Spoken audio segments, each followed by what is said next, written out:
മടിയുള്ളവർക്ക് രാവിലെ ഉണ്ടാക്കാൻ പറ്റിയ എളുപ്പത്തിൽ ഉണ്ടാക്കാൻ പറ്റിയൊരു സാമ്പാറാണ് കേട്ടോ ഇത്. ആദ്യം തന്നെ ഒരു കപ്പ് പരിപ്പ് നമുക്ക് കുക്കറിലേക്ക് കഴുകിയിട്ട് കൊടുക്കാം. അതിനുശേഷം വെള്ളം ഒഴിച്ച് കൊടുത്തിട്ട് അതൊന്ന് വേവിച്ചെടുക്കാം. പരിപ്പ് വെന്ത് കഴിഞ്ഞ് കഴിയുമ്പം നമുക്കൊന്ന് തുറന്ന് നോക്കിയിട്ട് അതൊന്ന് ഉടച്ചു കൊടുക്കാം കേട്ടോ.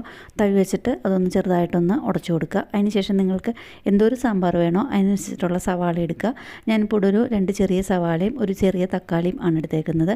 ചെറുതായിട്ട് ചോപ്പ് ചെയ്തിട്ട് അതിലേക്ക് ഇട്ട് കൊടുത്തിട്ടുണ്ട്. അതിൻ്റെ കൂടെ തന്നെ 3-4 പച്ചമുളകും ഇട്ട് കൊടുത്തിട്ടുണ്ട്. പിന്നെ അതിലേക്ക് പൊടികളാണ് കേട്ടോ ചേർത്ത് കൊടുക്കുന്നത്. 2 ടേബിൾ സ്പൂൺ മല്ലിപ്പൊടി, 1 ടേബിൾ സ്പൂൺ മുളക് പൊടി ചേർത്ത് കൊടുക്കുന്നുണ്ട്. പച്ചമുളക് ചേർത്തിരിക്കുന്നതുകൊണ്ടാണ് കുറച്ച് മഞ്ഞൾപ്പൊടി ചേർത്ത് കൊടുക്കുന്നുണ്ട്.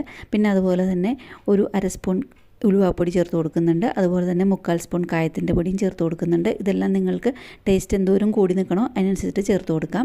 പിന്നെ അതിലേക്ക് നാരങ്ങയുടെ വലുപ്പത്തിലുള്ള പുളി വെള്ളത്തിലിട്ട് വെച്ചിരുന്നു, അത് പിഴിഞ്ഞതും ചേർത്ത് കൊടുക്കുന്നുണ്ട്. ആവശ്യമുള്ള ഉപ്പ് ചേർത്ത് കൊടുക്കുക. അതിനുശേഷം വെള്ളം പാകത്തിനാക്കി കൊടുക്കുക. നല്ലപോലെ ഒന്ന് മിക്സ് ചെയ്യുക. നമുക്ക് സ്റ്റൗവിൽ വെച്ചിട്ട് ഒറ്റ വിസിലിൽ ഒന്ന് വേവിച്ചെടുക്കാം. അപ്പോൾ അത് ഒറ്റ വിസിൽ കഴിയുമ്പം ഒന്ന് തുറന്ന് നോക്കുമ്പം ശരിക്കും നല്ലപോലെ വെന്ത് യോജിപ്പായി കിട്ടിയിട്ടുണ്ട്. നല്ല ടേസ്റ്റ് ആയിട്ടുള്ള സാമ്പാറായിട്ട് കിട്ടിയിട്ടുണ്ട്. ഇനിയിപ്പോൾ ഇതൊന്ന് കടുക് വറുക്കണം കേട്ടോ. വെള്ളം എന്തെങ്കിലും കുറവുണ്ടെന്നുണ്ടെങ്കിൽ ഉപ്പ് അതുപോലെ എന്തെങ്കിലും കുറവുണ്ടെന്നുണ്ടെങ്കിൽ ഈ സമയത്ത് ഒന്ന് ചേർത്ത് കൊടുക്കാം. എന്തെങ്കിലും ഉലുവാപ്പൊടി കായം എന്തെങ്കിലും ചേർക്കണമെന്നുണ്ടെങ്കിൽ.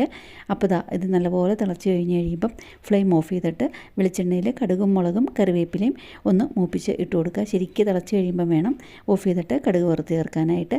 ദോശയുടെ കൂടെയും ഇഡ്ഡലിയുടെ കൂടെയും കൂട്ടാനായിട്ട് നല്ല സൂപ്പറായിട്ടുള്ള സാമ്പാറാണ് കേട്ടോ. ഇതുപോലെ ഈസി ആയിട്ടും ടേസ്റ്റി ആയിട്ടുള്ള റെസിപ്പികൾക്കായിട്ട് ചാനലൊന്ന് സബ്സ്ക്രൈബ് ചെയ്ത് അതിൽ അടുത്തുള്ള ബെല്ലൈക്കൺ പ്രസ് ചെയ്ത് ഓൾ എന്നുള്ള ഓപ്ഷൻ പ്രസ് ചെയ്ത് ചാനലൊന്ന് സപ്പോർട്ട് ചെയ്ത് ഫോളോ ചെയ്തേക്കണേ.